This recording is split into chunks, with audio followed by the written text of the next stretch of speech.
Good evening. This is the Northern Sun Experience, joined right away by former Augustana point guard Jordan Dalton. We're down to the final weekend of the regular season. Some things have been decided, some things haven't been decided. Still fun either way.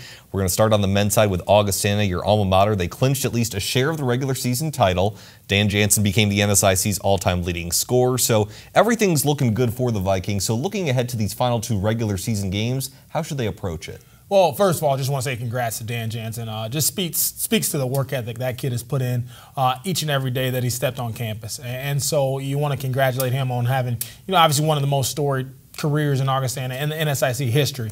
So kudos to that kid. As far as Augie for this weekend, I think they approach it business as usual. Their goals have always been long-term goals this entire season.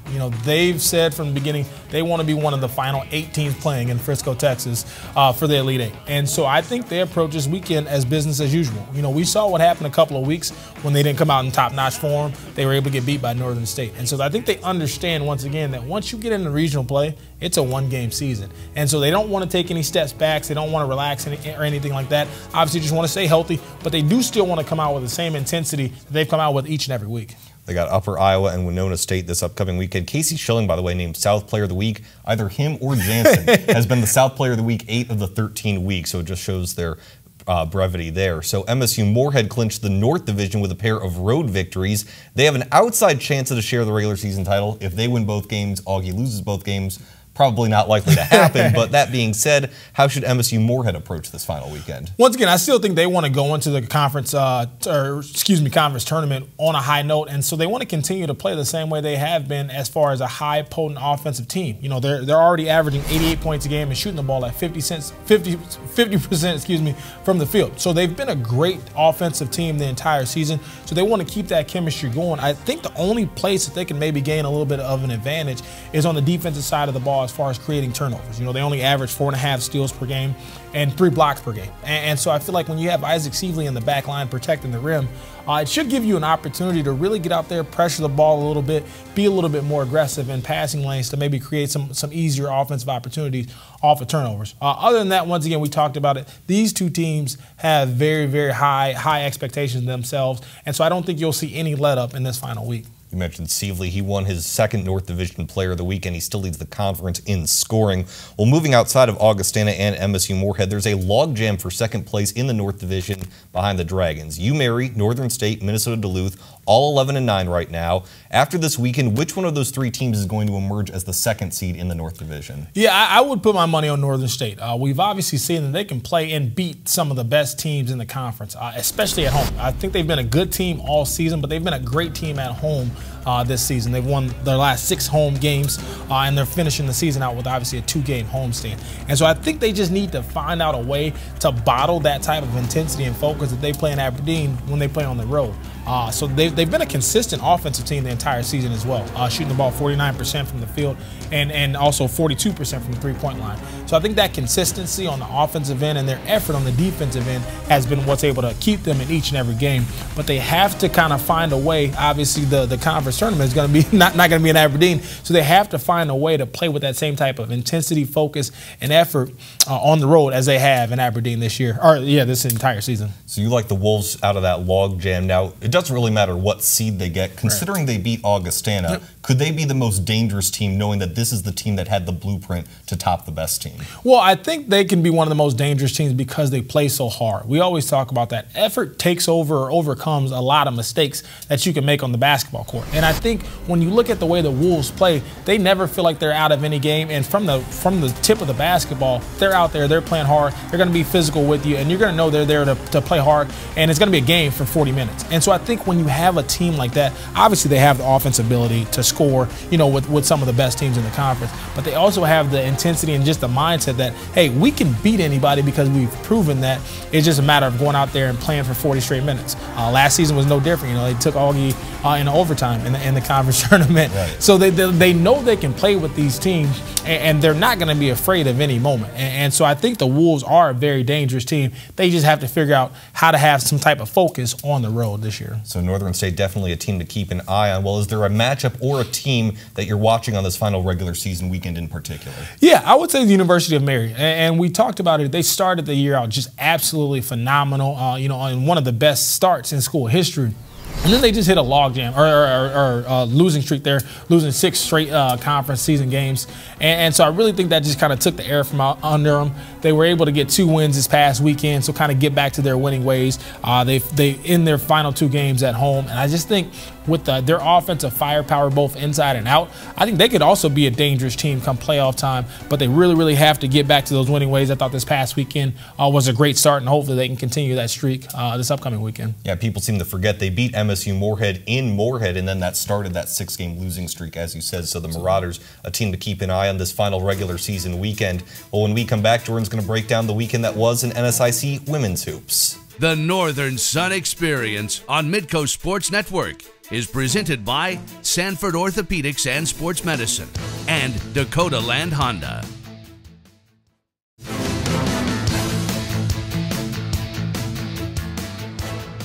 Welcome back to the Northern Sun Experience. Once again, joined by Jordan Dalton. Jordan, we're going to talk women's hoops now. Winona State, the number 9 team in the country, got 2 more wins this weekend. They officially become NSIC regular season champs for the first time in program history. You've talked a lot about their defense this season, and they are leading the conference in defense. But what makes their offense so good? Yeah, I think one thing that makes their offense so effective is their ability to shoot the ball from behind the arc. They've made over 210 three-point field goals this entire season, and they shoot it at a clip of 40% behind the arc. And so you're getting a tremendous amount of, obviously, production from the three-point shot, but it also trickles down into other aspects of their offense. So teams don't really want to help off of their shooters because they understand how prolific they are from the outside. So what it does, it creates a lot of one-on-one opportunities where kids are getting straight-line drives to the basket. And so, like I said, they've been great shooting the basketball from the outside. That's helped them out tremendously, not only from a production standpoint there, but also creating other opportunities elsewhere in the offense as well. Then obviously, Player of the Week, Connor Nagel. She's been able to shoot the ball great all season long. Knocked down 13 three-pointers this weekend with a career high 26 points. And it's been something that she's been consistently doing the entire season as well. She's already made 88 three-pointers for the year and has shot it at 45%. So this wasn't a fluke weekend or anything like that. And I think that type of consistency on the offensive end, something that you can count on week in and week out, has really propelled them and why they were able to snag their first regular season title in school history. You mentioned Nagel, not a fluke. Well, proved right here, the 2nd straight week she was named Player of the Week. And again, Winona State, their first regular season championship, also a school record, 25 victories. Well, the team right behind Winona State overall is Sioux Falls. They extended their winning streak to 8 with a win over Wayne State on Friday, but they lost by 10 to Augustana on Saturday. How were the Vikings able to stop that winning streak and slow down the Cougars? Yeah, well, I think it starts with the leadership of Coach Dave Krauth and his entire coaching staff. That win on Saturday night was his 550th for his career and marked the 11th 20-win season in the last 12 seasons. And so there's just an expectation of excellence once you step on that campus that Coach Krauth and his entire staff set from the beginning. And so I think when the players come onto that campus and come onto that team, they understand what their predecessors have done, and they want to be part of history too. So I think it's a culture there where there's an expectation to win and win at a high rate. So you got to give kudos to that coaching staff for really putting those ladies in the mindset to come out there and get the win. As far as the game Saturday night, I thought they just did a great job of locking up on the defensive end, especially in the second half. They held the Cougars to just 30% shooting in the second half and held them to 3 for 19 from the three-point line. And we know USF has been one of the best three-point shooting teams, not only in the conference, but in the country. And so I thought Augie was able to be very, very physical with them coming off screens, trying to run them off the three-point line and make them take shots that they're not used to taking. So hopefully that win for the Vikings can really propel them and lead to some great momentum as conference tournament comes. You mentioned the Cougars' poor shooting. They only scored 54 points, and weirdly enough, a reversal of January 2nd when Sioux Falls won at Augustana by 8 points. Well, you said last week you liked MSU Moorhead over Northern State in the race for the North Division title. Well, both teams swept this weekend, both 15-5. Both facing the same opponents this weekend, Bemidji State, Minnesota Crookston. Do you still like the Dragons to take the crown? I do, and we talked about it earlier. Consistency and championship caliber aspirations have been one and the same all year long. And I just like how consistent the Dragons have played in 2016. Since the start of the new year, they're 11-3, and their 3 losses have been by a combined 18 points. And so they've been in every single game they've played because of their defensive ability. They have 2 of the top 15 scorers as far as individually in the conference.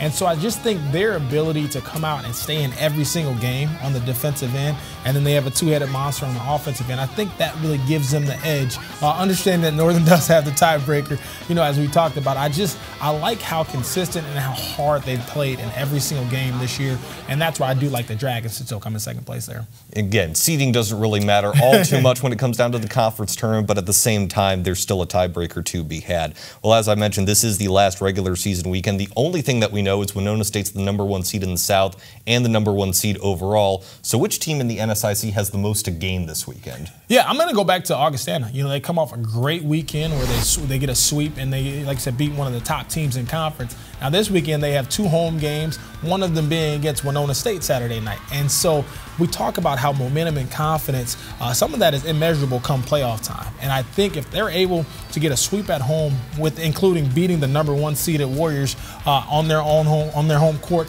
I think that would be huge for their confidence going into the conference tournament, and also make a huge impact on the regional committee as well, showing that they are one of the top teams in the region, and they should be considered to be in that regional playoff. 1 week from tonight, Wednesday, February 24th, the start of the conference tournament. How fun was that for you? Absolutely. It's a blast, because conference season, when that happens, that's why you play basketball. That's why you go to the weight room in summer. That's why you put up 150, 200 shots every single day. That's why you work hard to elevate not only yourself, but your team and your program to new heights. And we talked about it. It's a one-game season every single time. And so it's just a lot of fun. I feel like the intensity's ramped up. Passion is a little bit more ramped up. And so it's a lot of fun. It's one of my favorite times of the year. Well, there are a lot of great teams playing right now. The UMary Marauders, however, have been a little bit up and down this season, but their senior leaders' points are always going up. Here's Marissa DiCandido with more on the NSIC's leading scorer this season, Brittany Dietz. For Brittany Dietz, the basketball court is the biggest stage.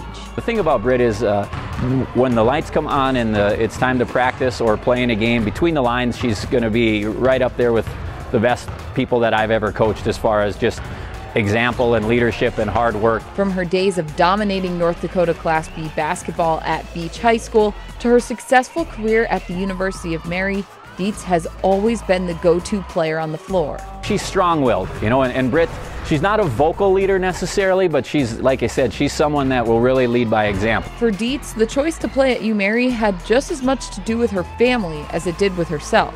That's huge. I love my family, and I love that they were seriously at every single game, high school through college. So I just like that I could actually play for them too and give back and entertain them a little bit and keep them young.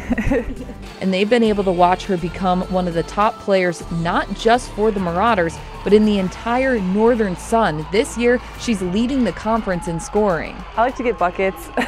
It's fun to score, but I mean, it's fun to be with the team, and it's like a second family. Her knack for putting the ball in the basket could make her the Marauders' all-time leading scorer by the end of the year. It would be a huge accomplishment if I reached that, but at the same time, I'd just rather win games and have fun and just go out there with no pressure and just play the game that I love to do. And while she enjoys playing for UMary, Marauders fans enjoy the chance to watch one of the best in UMary history. She's been a joy to coach and someone that's really represented her family and her community of Beach really, really well, and she's been a fantastic example of what it takes to succeed at this level, and just she'll go down as one of the great Marauders women's basketball players of all time. Dietz is currently 52 points behind UMary's all-time leader, Jessica Zundel, with a minimum of 3 games left. Well, when we come back, NSIC wrestling highlights, as well as a look at the first part of the conference indoor track and field championships. The Northern Sun Experience on Midco Sports Network is presented by Sanford Orthopedics and Sports Medicine and Dakota Land Honda.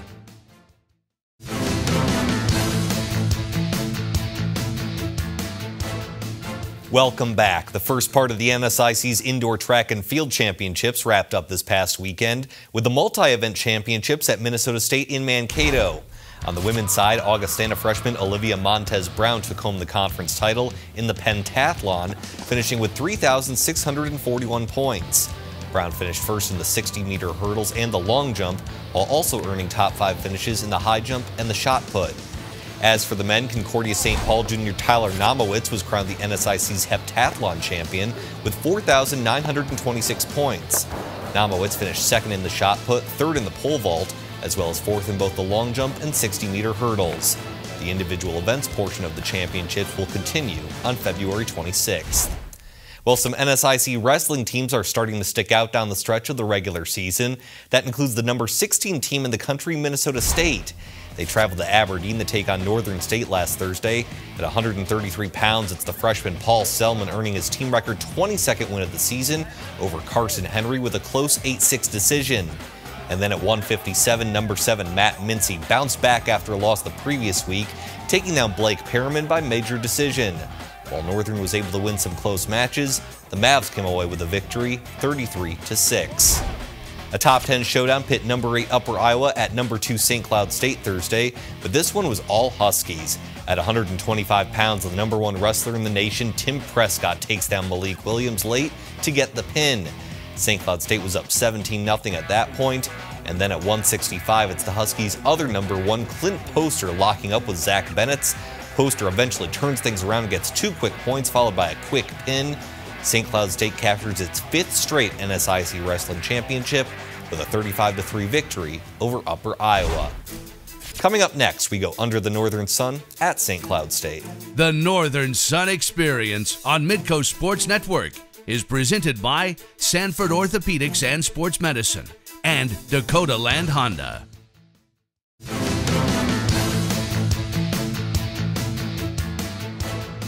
Welcome back. It's time to shine the spotlight on one of our member schools with a feature we like to call Under the Northern Sun. Tonight, it's St. Cloud State University. Greetings from St. Cloud State University. I'm Emma Kunapasic and I am a senior on the women's basketball team. Eddie and I will be showing off our campus today located along the Mississippi. Let's get started at Husky Stadium. Our stadium received new turf in the summer of 2014, which is home to the football and soccer teams, as well as high school and community events. This provides a great game day setting along the river. In the fall, student athletes set up a dome over the field, providing year-round coverage for our teams and other recreational programs. Now, let's meet Eddie at Hellenbeck Hall. Thanks, Emma. Hi, I'm Eddie Alcantara, and I'm a senior here for the men's basketball team. The Miller Center is our state-of-the-art facility, which houses our library, learning resources, and information technology services. The building features hundreds of computers, high-tech classrooms, study rooms, computer store, and a coffee shop. We have a phenomenal fitness center with a wide range of equipment and machines that is offered to all students. Another great feature is our rock climbing wall. These are all great things to utilize to stay active. The Stewart Hall Broadcasting Center is home to UTVS Sports and Husky Productions. As a state-of-the-art broadcasting center, it is a training center that provides experimental learning in broadcast journalism. Students produce Husky football, men's and women's basketball, as well as a nightly newscast. Just down the hall from UTVS is KVSC, our campus radio station in the University Chronicle, our campus newspaper. They provide students with hands-on experience in radio and print journalism. The Integrated Science and Engineering Laboratory Facility is the newest building on campus that promotes hands-on learning and advanced technology learning. One of the more interesting facts about this building is their 3D printer. Atwood Memorial Center is the hub of activity on campus. It has been renovated in the past couple of years to accommodate students. It provides a space for student organizations, programming, dining services, meeting rooms, and recreational offices. Every year, the university plans events designed to bring students together to celebrate our unique tradition, spirit, and culture. The Celebrate St. Cloud program is a year-long series of athletics, art, and academic events designed to and for alumni students, community members, and faculty. Thank you so much for coming on our campus tour. If you're looking for any more information about our campus, please feel free to visit our website at stcloudstate.edu. When we come back, it's DB's Picks, my top 5 plays of the past week. The Northern Sun Experience on Midcoast Sports Network is presented by Sanford Orthopedics and Sports Medicine and Dakota Land Honda.